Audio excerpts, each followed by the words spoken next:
conversation.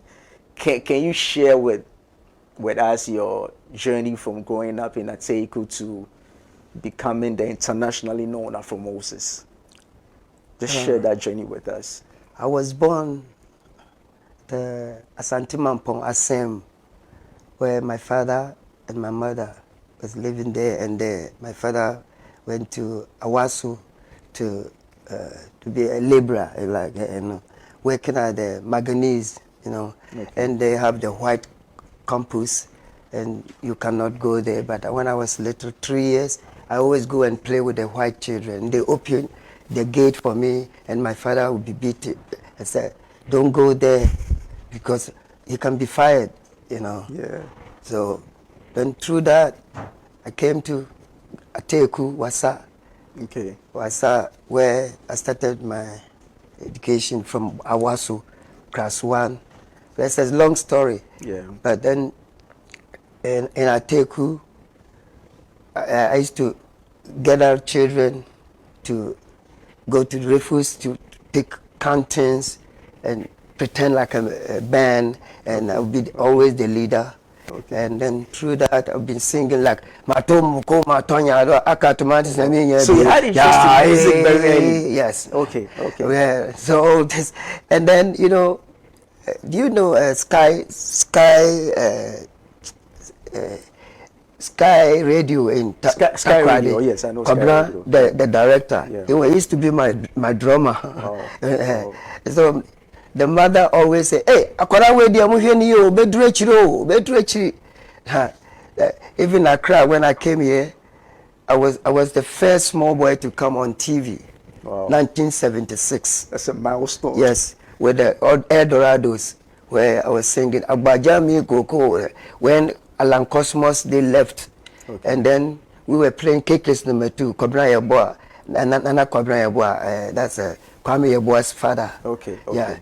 So during that time, I came to Takwa, and they were doing an audition. Okay. And I was not involved, but I said, I went to the leader and said, "Can I try?" Okay. And they look at me like, I said, "Okay."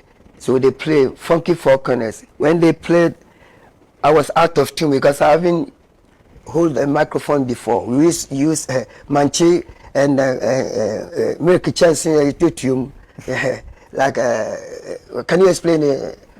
You poke holes into the milk container, yeah. Yes, and we use like a mic. Okay. So when the guy struck, and I went off, he said, "Come on," he struck the guitar. I said, "I should get in tune." When I got in tune, and I started dancing, doing like a James Brown, and then the leader, Nana Kobra Yeboah, I said, "No, we're gonna take this guy, this small boy. We were going to do a biblical scene." Okay. They call the 10 Commandments. Okay. So I'll be the Moses from the infancy.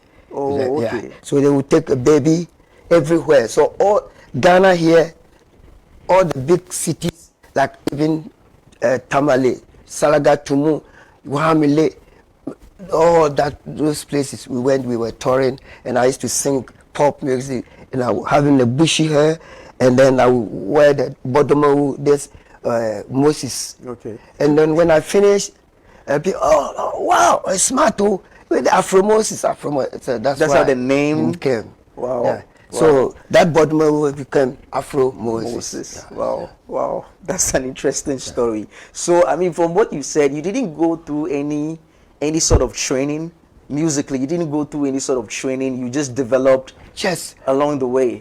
And even no education in singing. You know what? My father used to have a farm in Awasa Damai. Okay. When I go, my father and my mother separated. So I went, when I go, usually like weekends when I go to Damai, I'll go to the farm and I shout for the monkeys and the birds to run away. Not knowing shouting, even I ruin a bit of my voice because I have to shout hard so that they can run away. Wow. And that's why I get a strong, sharp voice. Yeah. And then even go in Europe like this, I go to universities, conservatoire schools to teach them African music. Okay. But for me, I know the chords here, everything is here. Like, look at the children today. It has been there. We all have got a gift, but That's amazing. impressive. The fact that you developed this talent all by yourself is impressive to me. But you mentioned James Brown, and you are regarded as the African equivalent of James Brown. That's what you are known as. Yes. Did you intentionally tailor